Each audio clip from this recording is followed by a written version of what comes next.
continuación, les contaremos una historia creada por nosotros. Espero y les guste.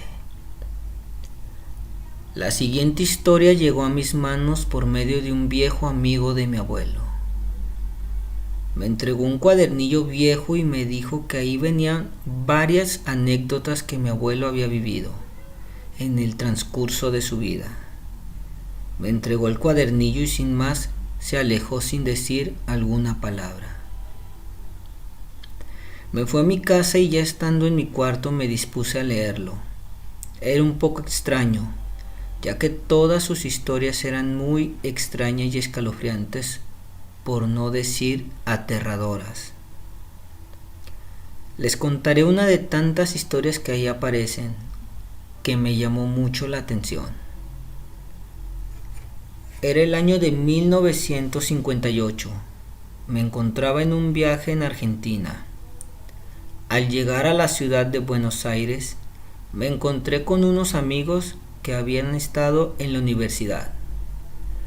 Me invitaron a pasar unos días en casa de uno de ellos. Como no tenía un lugar donde pasar la noche, acepté. Fuimos a comer y cayendo la noche nos retiramos a la casa de mi amigo. Era una época muy lluviosa. Los chubascos de agua caían como si se estuviera acabando el mundo. Nos subimos a su camioneta y nos dirigimos a su casa. Pero conforme avanzábamos, íbamos saliendo fuera de la ciudad. Cruzamos por una terracería. Después de una hora entramos a un bosque. Durante el trayecto, a lo lejos se me imaginó ver una luz, pero como llovía mucho, no le puse mucha atención. Llegamos a una casa muy grande, pero descuidada. Bajamos corriendo por la lluvia y al entrar me llamó mucho la atención, porque los muebles y el decorado de la casa eran muy antiguas. Le comenté a mi amigo que de quién era la casa y me dijo que sus papás le habían adquirido mediante el banco, pero él me comentó que se le había hecho muy extraño porque les había salido muy barata, como si los del banco se quisieran deshacer de la casa. Subí al segundo piso, me dirigí a la habitación, ya que estaba muy cansado y solo quería dormir. Conforme subí las escaleras, veía cuadros y fotografías muy extrañas de personas y animales. Cuando por fin llego a la habitación, había un cuadro muy aterrador colgado en la cabecera de la cama. Tenía cuerpo de hombre, pero cabeza de alce. En su mano derecha traía una escopeta, en la izquierda la cabeza de un hombre. Ya pasaba de medianoche, me recosté y me quedé bien dormido. Ya como a eso de las 3 de la mañana, me despertó un fuerte sonido, como si un animal estuviera agonizando. El sonido venía de afuera de la casa. Me acerqué a la ventana para cerrarla, ya que estaba abierta.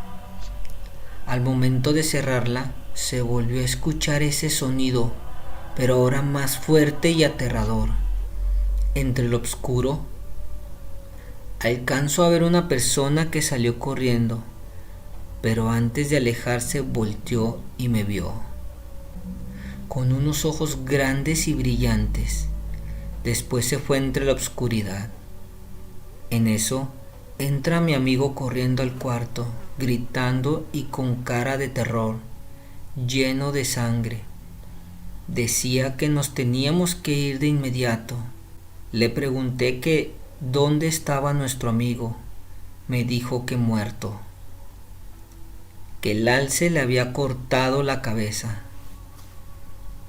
Le pregunté quién era el alce y muy asustado me dijo que el alce era el hijo del antiguo dueño de esa casa, que hace años había muerto en el bosque de una manera muy extraña Y lo más aterrador es que al lado del hijo estaba la cabeza de un alce. Al ver eso, el papá estaba aterrorizado.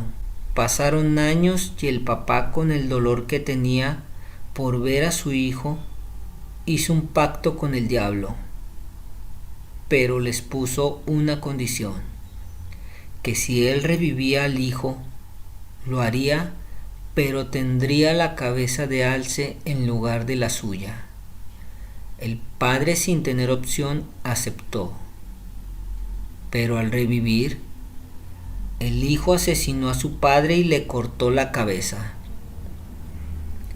Desde entonces, él vaga por el bosque buscando su cabeza. Ahora nos anda cazando para quitárnosla. Empezamos a correr sin rumbo, pero entre más corríamos, más nos adentrábamos al bosque. Llegué a un punto donde perdí a mi amigo. A lo lejos vi una luz y me acordé que ya la había visto. Corrí hacia allá, pero al acercarme empecé a escuchar los mismos lamentos que había escuchado fuera del cuarto. Al llegar, vi algo muy aterrador. Alrededor de la fogata había varias cabezas empaladas de personas y animales. Fue algo muy perturbador. En eso, escucho ruidos y corro a esconderme. Veo esa criatura que traía el cuerpo de mi amigo en la mano derecha y en la izquierda su cabeza. Desapareció. Despacio, empecé a alejarme de ahí. Corrí y corrí sin mirar atrás. Después de unas horas llegué a una carretera. En eso iba pasando una camioneta. Le pedí un aventón y se detuvo unos metros adelante. Me subí. Cuando iba saliendo del bosque, escuché un grito ensordecedor. La criatura sabía que se le había escapado una víctima más. Juré que jamás volvería a ese lugar. Ya han transcurrido más de 20 años de eso y aún pienso en esa criatura tan aterradora.